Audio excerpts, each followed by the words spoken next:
Hello everyone. Imagine you had a time machine. You could travel to yesterday, last week, or even centuries ago.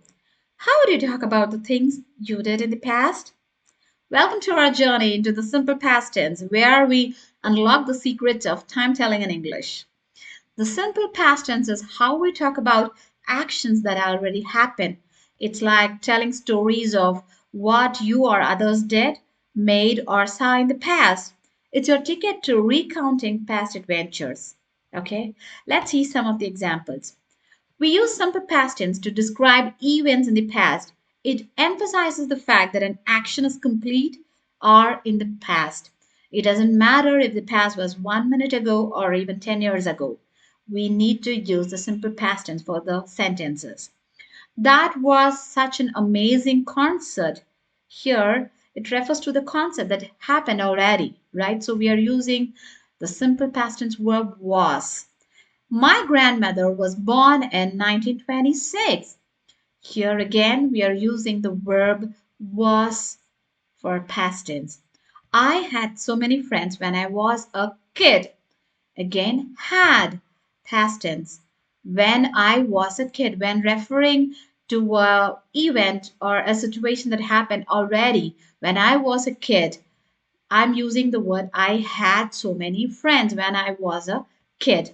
So, like this, we use simple past tense for many sentences. And the structure of simple past tense is pretty easy. It comes with regular verbs, right? Whenever you encounter regular verbs, it is pretty easy. You just need to add ed at the end. Example, she loved the cake you made for her. Love plus d at the end makes the verb as past tense. It's loved. She worked at a beautiful hotel. So here the base verb work plus ed at the end, worked. And here comes the trick. When we are using some other spelling rules, we need to keep the magic of spelling. If the verb ends in E, we need to simply add D at the end. So this one, most of you are aware, right? So example, dance, danced, to make it as a past tense, right? If the verb ends in Y, we need to change the Y to IED. Let's say the verb is cry. Remove the Y and replace it with IED to make the word as cried. The cry becomes cried, right? Because we are replacing the last letter Y with IED in order to make it as a past tense. So this is a spelling rule exceptions you need to know. And with one syllable verbs, double the final consonant if the verb ends with one vowel plus one consonant. Example, when you take the word hop, we need to double the consonant at the end, hopped, right? It's HOPPED. We are doubling the consonant at the end. The same applies for the word jog. Jogged, doubling the consonant. Jogged, JOGGED. And for words with two or more syllables, double the final consonant only if the last syllable is stressed. We take the word prefer. Since the stress is on the last syllable, double the final consonant before adding ed. So prefer becomes preferred. The same applies for the word occur. Occurred, right? Doubling the final consonant before adding ed. And verbs ending in W, X, or Y don't double their consonants. If you take the word snow, it ends with the letter W, right? So in order to make the word snow, if you want to use it in the past tense, you need to tell snowed. We just need to add ed. We are not going to doubling the consonant. Just add ed at the end. Let's see some of the examples using infinitive verbs for the past tense and how the spelling is getting changed. If you take the base verb talk, so for the past tense, we say it as talked. We are adding ed at the end. The same applies for walk. So these are some of the examples. You can practice more examples by reading more words or by writing more past tense.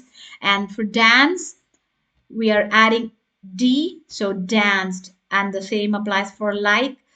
By adding D, it's liked. And try, here if you see Y at the end, so we are removing the Y and adding IED, so the word try becomes tried when we are using it for past tense. And for study, it's removing Y and adding IED at the end, so studied. Drop, doubling the consonant, that rule applies here, so dropped. Can you see here? We are doubling the consonant. Dropped.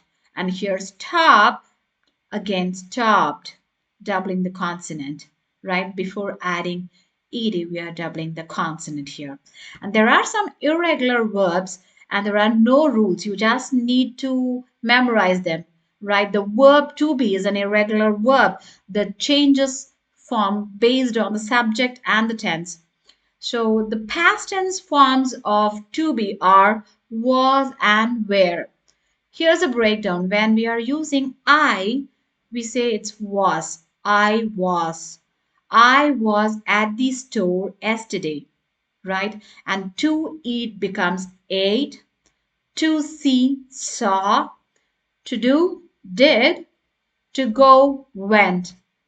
And when we talk about the word to be, I, for the singular subject I, we use was to describe a state or action in the past, right? I was at the store yesterday. I was at the park yesterday night, right? And when we are using the subject we always use the verb were. You were very helpful during the meeting, right? You can refer to one person, which is singular, or more people, plural. But in both cases, we use were in the past tense. And for he, she, or it, we use was. Example, she was tired after the long flight. So whenever for the third person singular subjects comes like he, she, or it, we use was in the past tense. And remember for you, for singular as well as for plural, we use only were. And also for they refers to plural, right? So we use where. When it comes they is a plural subject. So where is used in the past tense. They were excited about the trip. Where.